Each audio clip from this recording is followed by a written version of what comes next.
তো ফাইনালি ভূমিহীন ক্ষেত মজুর প্রকল্পে এডিএ অ্যাপ্রুভড হওয়া শুরু হল। তো আপনি যদি এই ভূমিহীন ক্ষেত মজুর প্রকল্পে আবেদন করে থাকেন তাহলে আপনার এডিএ অ্যাপ্রুভড হলো কিনা এবং এই ভূমিহীন ক্ষেত মজুর প্রকল্পের টাকা আপনি কবে পাবেন, হ্যাঁ যদি আপনি আবেদন করে থাকেন তাহলে আপনি কবে পাবেন এই প্রকল্পের টাকা, এই সমস্ত বিষয় এবং ইনফরমেশন আপনারা আজকের এই ভিডিওর মাধ্যমেই জানতে পারবেন। তাই ভিডিওটি স্কিপ না করে অবশ্যই সম্পূর্ণ দেখার অনুরোধ রইল।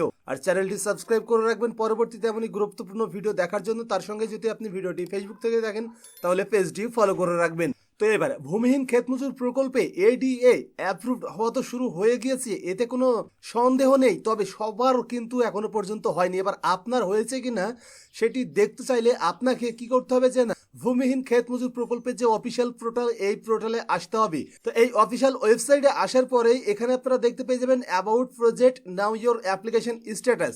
তো আপনারা এই নাও ইয়োর অ্যাপ্লিকেশন স্ট্যাটাসে ক্লিক করবেন। এখানে ক্লিক করার পরে এবার আপনি আবেদন করার সময় যে মোবাইল নম্বর, আধার নম্বর দিয়েছিলেন সেই আধার নম্বর অথবা মোবাইল নম্বর এখানে বসিয়ে দেবেন। আধার অথবা মোবাইল নম্বর এখানে বসিয়ে দেওয়ার পরে আপনারা এখানে সার্চ অপশনে ক্লিক করবেন। তো যদি আপনারা লক্ষ্য করেন দেখতে পাবেন যে আমি কিন্তু এখানে একটি মোবাইল নম্বর ইনপুট করে দিচ্ছি। মোবাইল নম্বর ইনপুট করার পরে এবার আমি এখানে সার্চে ক্লিক করব।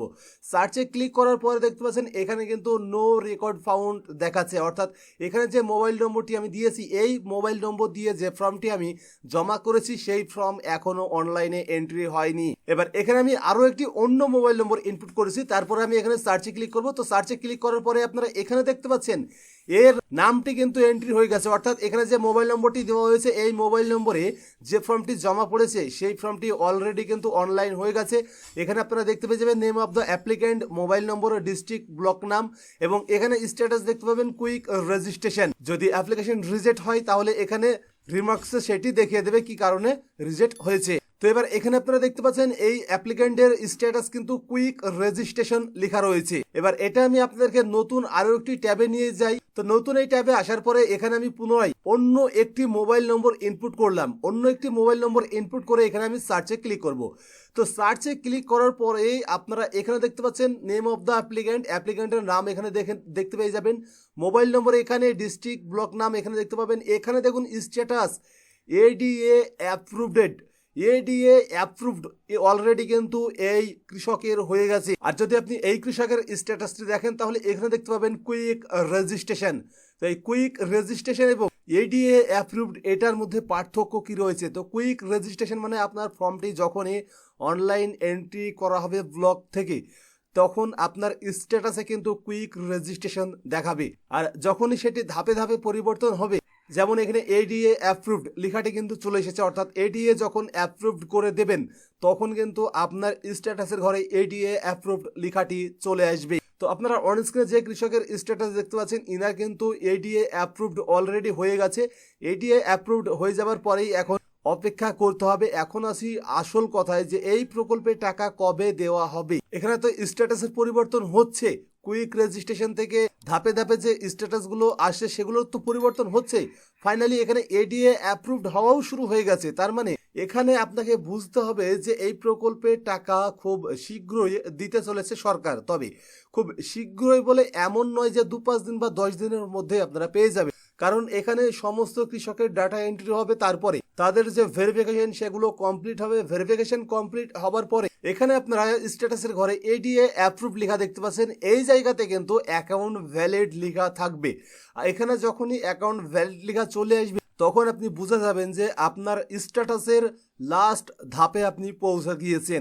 এখন প্রকল্পের টাকা রিলিজ করলেই আপনি পেয়ে যাবেন বা আপনার ব্যাংক অ্যাকাউন্টে ক্রেডিট হয়ে যাবে। তো আপনারা কম বেশি সকলেই জানেন যে এই প্রকল্পের টাকাটি রবি এবং খরিফ মৌসুমে দেওয়া হয়। এবার রবি এবং খরিফ মৌসুমে কিন্তু কৃষক বন্ধু প্রকল্পেরও টাকা দেওয়া হয়ে থাকে।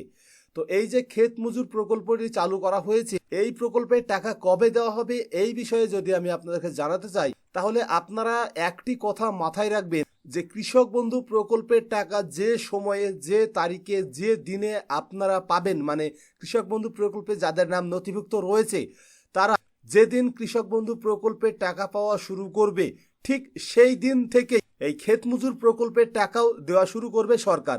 কৃষক বন্ধু, ক্ষেত মজুর এই দুইটি প্রকল্প সেম একই। তাই এই দুই প্রকল্পের টাকা কিন্তু রাজ্য সরকারের তরফ থেকে একই সময়ে একই টাইমের মধ্যেই দেওয়া হবে, রবি এবং খরিফ সিজন। তো এবার আপনি যদি এই ভূমিহীন ক্ষেত মজুর প্রকল্পে আবেদন করে থাকেন তাহলে অবশ্যই একবার দেখে নিন যে আপনার স্ট্যাটাসের কোনো পরিবর্তন এসেছে কি না, কুইক রেজিস্ট্রেশন থেকে পরবর্তী কোনো ধাপ এসেছে কিনা বা এডিএ অ্যাপ্রুভড হয়েছে কিনা, দ্রুত আপনারা দেখে নিন। তো আজকের ভিডিওটি ছিল এই পর্যন্তই।